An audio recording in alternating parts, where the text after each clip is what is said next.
Good morning friends. GST platform के YouTube channel में आप सभी का स्वागत है। जी हाँ फ्रेंड्स, थंबनेल आप लोगों ने बिल्कुल सही पढ़ा है। 90% जीएसटी की आपके द्वारा की गई ट्रांजैक्शंस जो हैं वो फर्जी हैं।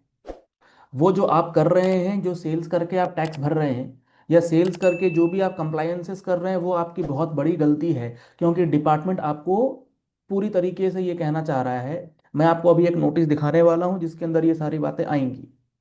तो इस तरीके के जो प्रैक्टिसेस हो रही हैं, जो ये अननेसेसरी के नोटिसेस भेजे जा रहे हैं, वो जेन्युइन जो टैक्स पेयर्स हैं जो कैश में जमा कर रहे हैं पैसा या फिर आईटीसी को यूटिलाइज करके जमा कर रहे हैं, अल्टीमेटली वो अपनी आउटवर्ड सप्लाई के ऊपर जो टैक्सेस का पेमेंट कर रहे हैं, डिपार्टमेंट कह रहा है दोबारा से उस पर टैक्स जमा कराओ। क्यों? क्योंकि हमें तुमने जो माल बेचा है उस गाड़ी के मूवमेंट की डिटेल्स नहीं मिली। मैं दिखाता हूं नोटिस क्या आ रहा है और अब इस नोटिस के अंदर क्या खामियां हैं, क्या ये प्रोविजंस एप्लीकेबल है और ये अननेसेसरी का लिटिगेशन, जबरदस्ती का लिटिगेशन क्यों क्रिएट किया जा रहा है। आप इस बात को देखिए, यहां पर एक नोटिस आया है और ये आया है ASMT 10 में। सबसे पहली बात तो ये है कि ASMT 10 scrutiny of returns and other particulars है कि आपने जो रिटर्न्स के अंदर एज अ टैक्स पेयर जो भी डेटा डाला है, क्या वो डेटा कहीं से मिसमैच हो रहा है या नहीं।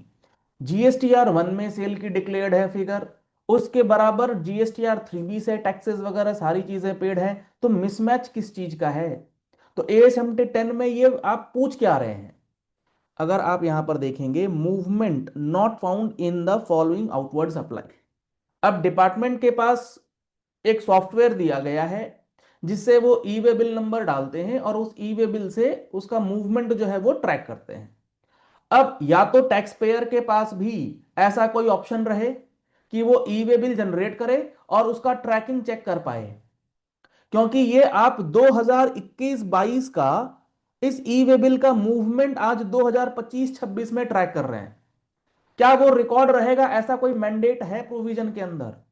क्या ये मूवमेंट ट्रैक होना चाहिए? अगर ये मूवमेंट ट्रैक नहीं हुआ तो डिपार्टमेंट कह रहे हैं कि ये जो आपने सेल करा है इसके ऊपर ऑलरेडी मेरा टैक्स भरा हुआ है, फिर से जमा कीजिए। क्यों? क्योंकि ये मूवमेंट ही ट्रैक नहीं हुआ। भाई, हम लोगों ने सेल करा, सेल करके टैक्स जमा कर दिया। अब आप कह रहे हैं कि vehicle not movement not found. इसका क्या जवाब दें?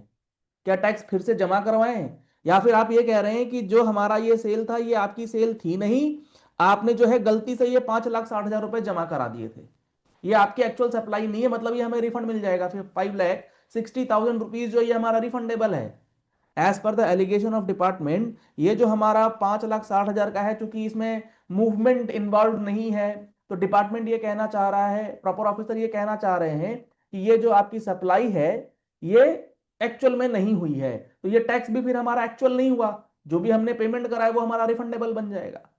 पहली चीज। दूसरा, क्या ये व्हीकल मूवमेंट ट्रैक हुआ या नहीं, ई वे बिल निकला हुआ है।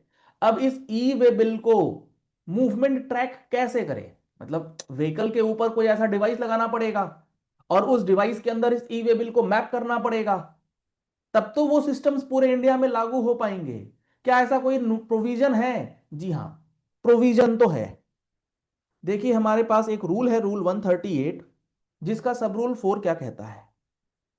प्रोविजन तो है 138, 138A के अंदर, एक बार देखिए क्या है। The commissioner may by notification require a class of transporters to obtain a unique radio frequency identification device. यानी कि कमिश्नर ऑन बोर्ड अगर चाहें तो वो नोटिफिकेशन इशू करेंगे और नोटिफिकेशन इशू करके क्लास ऑफ ट्रांसपोर्टर्स को, ट्रांसपोर्टर्स की कैटेगरी है, उनको नोटिफाई किया जाएगा कि भाई तुम एक ट्रांसपोर्टर हो, इस कैटेगरी के ट्रांसपोर्टर हो, तुमने इतना 500 करोड़ का टर्नओवर कर दिया है, तो तुम्हें क्या करना है, अब unique radio frequency identification device RFID obtain करना है और उस RFID को अपने ट्रक या कन्वेयंस के ऊपर चिपका लेना है। जैसे आपकी प्राइवेट गाड़ीज में फास्ट टैग लगा होता है, उसी तरीके से जीएसटी के अंदर नोटिफिकेशन के जरिए ट्रांसपोर्टर्स को ये RFID लगाने की बात करी जा रही है, उसको गाड़ी में चिपकाने की बात करी जा रही है। अब आपने नोटिफिकेशन के जरिए RFID अपने ट्रक में लगा लिया। अब मान लीजिए उस ट्रक के अंदर मैंने अपना गुड्स लोड किया और ई वे बिल नंबर हमने इनवॉइस में डाल दिया। अब उस ट्रांसपोर्टर को क्या करना है, अब उस ट्रांसपोर्टर को वो जो ई वे बिल का नंबर है उस RFD डिवाइस के अंदर लिंक कर देना है, मैप कर देना है, ताकि वो जब मूवमेंट करेगा तो उसकी वो ट्रैकिंग जो है ई वे बिल के जरिए RFID के थ्रू होती रहेगी। तो क्या ऐसा कोई नोटिफिकेशन आज तक आया है? The answer is no. क्या RFID मैंडेटरी किया गया है किसी भी क्लास ऑफ ट्रांसपोर्टर्स के लिए? नहीं किया गया है। तो जब ये प्रोविजन अभी नोटिफाइड ही नहीं है तो ये अननेसेसरी के जो लिटिगेशंस हैं, अननेसेसरी के जो नोटिसेस हैं, इसको भेजने का क्या मतलब है? अगर आप इस तरीके की नोटिसेस भेजते रहेंगे तो होगा क्या? जो ये टैक्सेस जमा करे गए हैं इनका क्या होगा? और इन टैक्सेस के जमा करने के पीछे आप ये एलिगेशन लगा रहे हैं कि आपने जो भी ट्रांजैक्शन किया है वो सब का सब फर्जी ही है, टोटल 100% फेक इनवॉइसेस ही बन रहे हैं। अब दूसरा एलिगेशन क्या लगाया गया ये देखिए, मूवमेंट नॉट फाउंड और found in direction for the following outward supply. पता नहीं क्या बोलना चाह रहे हैं, फाउंड इन डिफरेंट डायरेक्शन। अब डायरेक्शन भी तय करा जाएगा। भाई अब मेरी गाड़ी दिल्ली धनबाद से मान लो दिल्ली की तरफ जा रही है, तो कौन से डायरेक्शन से जाएगी, कहां, मतलब क्या पूछना क्या चाह रहे हैं? भाई आपकी डायरेक्शन है तो सेक्शन 129 किस लिए है? सेक्शन 129 में इंटरसेप्ट करके पूछताछ कीजिए ना कि ये गाड़ी इधर से क्यों जा रही है, उधर से क्यों जा रही है। 129 के प्रोविजंस है या नहीं? रिटर्न फाइल हो गया, टैक्सेस जमा हो गया, 21-22 का आज पूछ रहे हैं कि मूवमेंट जो है आपका इधर से था उधर से था। भैया हमने टैक्स जमा करा दिया है इसके ऊपर, 1 में डिक्लेयर्ड है, 3B में डिक्लेयर्ड है। अब हमारी मूवमेंट कहां से हो गई? उस टाइम पे कोविड का टाइम था, कहीं से भी गई हो गाड़ी, क्या फर्क पड़ रहा है उससे? तो ये अननेसेसरी के जो नोटिसेस आ रहे हैं नहीं आने चाहिए। प्रोविजंस को समझ करके नोटिसेस भेजना चाहिए with all due respect to the proper officers.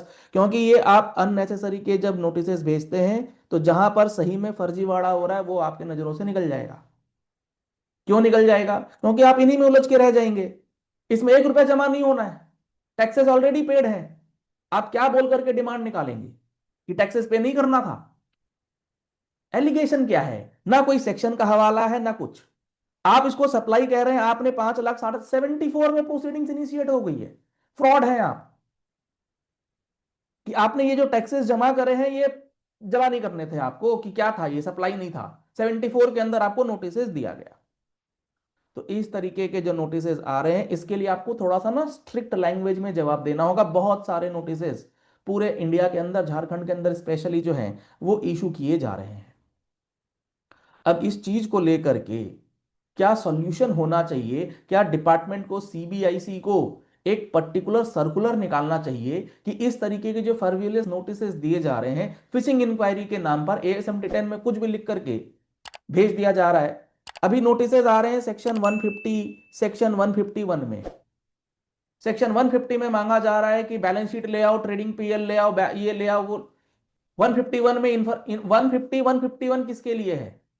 150 और 151 स्पेसिफिक अथॉरिटीज के पास पावर है कि आप थर्ड पार्टी कंफर्मेशन मंगवा सकते हैं, कि RBI से डेटा मंगवा लिया, फिर आपने आप उससे मंगवा लेते हैं, क्या कहते हैं, अपना रजिस्ट्री ऑफिस से कि क्या ट्रांजैक्शन हुआ। आप टैक्स पेयर कोई 150 151 करके कह रहे हैं कि आपका ये मिसमैच है, ये मिसमैच है, ये मिसमैच है, आप अपना पूरा बुक्स ऑफ अकाउंट्स लेके आ जाओ, सेक्शन 65 डिलीट ही कर दीजिए। फिर काम क्या है सेक्शन 65 का? तो ये अननेसेसरी के without without going into the provisions of the act, sections जो बने हुए हैं बियॉन्ड द प्रोविजंस जा करके अगर नोटिसेस इशू होंगे तो इसका कोई समाधान नहीं है। अननेसेसरी वैसे जो लिटिगेशंस हैं वो अननेसेसरी के बहुत सारे हैं, और ये जबरदस्ती का सेक्शन 74 के अंदर टैक्स, इंटरेस्ट, पेनल्टी किस बात की मांग रहे हैं भगवान ही जाने। तो अगर आपके पास ऐसा कोई नोटिस आया है तो उसका थोड़ा सा स्ट्रिक्ट लैंग्वेज में with provisions, with all due respect to the proper officers उसको दीजिए। 1 रुपया इसमें जमा करने की जरूरत नहीं है, क्योंकि अभी ये RFID वाला प्रोविजन मैंडेटरी नहीं है, नोटिफाइड ही नहीं है। तो मूवमेंट ट्रैक होगा कहां से? कोई मैकेनिज्म होना भी तो चाहिए। आप अपने सिस्टम में बैठ करके कुछ चीजें चेक कर ले रहे हैं, आपका डेटा दिखा रहा है नो मूवमेंट, हम कैसे वेरीफाई करें कि वो डेटा क्या है नहीं है? वो तो एक तरफा चीजें हो रही है ना उसमें। तो ऐसी चीजें नहीं होनी चाहिए। आपका क्या मानना है कमेंट बॉक्स में लिख करके जरूर बताइएगा। ये जो चीजें हो रही हैं ये सही नहीं है। टैक्सेस जमा करने के बाद भी लोगों को अगर परेशान किया जाएगा तो लोग फिर अननेसेसरी कच्चा का काम जो सिर्फ नहीं करना चाहते हैं वो करना पड़ेगा उनको, कि बिना किए भी जब एलिगेशन लग रहा है भैया करके ही कर लो। तो ये चीजें ये बंद होनी चाहिए। आपको अगर ये वीडियो पसंद आई है इस वीडियो को लाइक और शेयर कीजिएगा। बहुत इंपॉर्टेंट इश्यूज जो इसमें रेज किए गए हैं, अगर आपको लग रहा है कि हाँ ऐसा कोई नोटिफिकेशन इशू आया है तो कमेंट बॉक्स में जरूर लिख करके मुझे बताइएगा। क्योंकि जहां तक मेरी जानकारी है अभी कोई भी RFID के प्रोविजंस एप्लीकेबल नहीं है।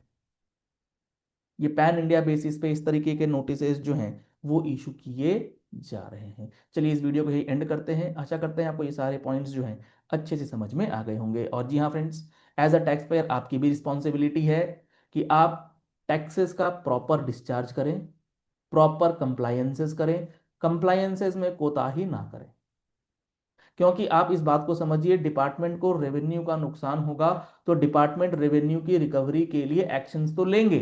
तो आपकी भी जिम्मेदारी है कि आप चीजों को अच्छे से हल्के में बिना लिए कंप्लायंसेस का कॉस्ट को ये समझते हुए कि ये तो बहुत ज्यादा बर्डन है, बिल्कुल भी नहीं। आपको अगर लगता है कि कंप्लायंसेस बर्डन है तो एक बार आप ट्राई करके देखिए, नॉन कंप्लायंस आपको समझ में आएगा। तो आपकी भी जिम्मेदारी है कि आप रेवेन्यू जो बनता है, जो टैक्स बनता है उसको प्रॉपरली जमा कर दें। जैसे अब GSTR 99C जाना है 31 दिसंबर तक। आप 31 दिसंबर तक 99C 24-25 की अगर फाइल करते हैं तो आप कंप्लायंट टैक्स पेयर माने जाते हैं। अगर आपने नहीं भरा तो विथ लेट फीस आपको जमा करना पड़ेगा। तो इन चीजों को अगर आप नहीं सही से करेंगे तो डिपार्टमेंट भी क्या कर लेगा। लेकिन जहां आप कंप्लायंट हैं उसके बाद अगर डिपार्टमेंट आपके ऊपर अननेसेसरी एलिगेशंस लगा रहा है तो आपको उसका जवाब देना है। जवाब देते हुए उनकी बातों को प्रॉपर प्रोविजंस के साथ काट देना है कि ये प्रोविजंस एप्लीकेबल नहीं है और ये हमारा ऑलरेडी टैक्सेस वगैरह जो है पेड है। तो इस वीडियो को बनाने का मकसद सिर्फ ये था कि ये अननेसेसरी के पॉइंट्स जो रेस किए जा रहे हैं इसका कोई मतलब नहीं है। Without any banking, without any provisions कुछ भी लिख करके दे देने से काम तो नहीं चलेगा। और GSTR 99C की अगर आप क्लासेस लेना चाहते हैं जिसके अंदर 10 घंटे का पूरा कंप्लीट रिकॉर्डिंग्स आपको दिया गया है तो आप हमारा जो मोबाइल एप्लीकेशन है GST प्लेटफॉर्म उसे डाउनलोड कर सकते हैं। कॉन्टैक्ट नंबर्स 9693601228, इस नंबर पे कॉल करके व्हाट्सएप करके आप डिटेल्स ले सकते हैं। और GST के फुल कोर्स के अंदर आप महारथी बैच जो हमारा 18 जनवरी से स्टार्ट होने जा रहा है, जिसके अंदर 200 घंटे की क्लासेस आपके लिए अवेलेबल हैं, जिसमें एक एक सेक्शन, एक एक रूल, ताकि इस तरीके का नोटिस का रिप्लाई आप प्रॉपरली दे पाए, वो सारी चीजें समझ में आएंगी। सर हम 200 घंटे की क्लासेस तो नहीं कर पाएंगे, आप थोड़ा सा शॉर्टकट हमें बताइए कि किस तरीके से किया जा सकता है। हमें पूरा वो लिटिगेशन वाला समझने की जरूरत नहीं है, हमें तो रजिस्ट्रेशन, हमें रिटर्न फाइलिंग, ITC के प्रोविजंस, इनवॉइसेस के प्रोविजंस, रिवर्स चार्ज के प्रोविजंस और अपना जो है कॉम्पोजिशन के प्रोविजंस बता दीजिए। तो आपके लिए ज्ञान सेतु बैच अवेलेबल है जिसमें 80 से 100 घंटे के अंदर आपको ये पूरे के पूरे पेमेंट ऑफ टैक्सेस, इंटरेस्ट, जो आपके लिए कंप्लायंसेस का काम करेंगे वो पूरा कवरेज आपको मिलेगा। 14 मॉड्यूल्स इसके अंदर अवेलेबल हैं, 80 से 100 घंटे की क्लास है, 1 साल की वैलिडिटी है। आप इसका एनरोलमेंट भी करा सकते हैं। आप चाहते हैं पूरी तरीके से 100% कवरेज तो महारथी बैच, आप चाहते हैं स्पेसिफिक कंप्लायंस लेवल तो ज्ञान सेतु बैच आप करा सकते हैं। Thank you and have a nice day.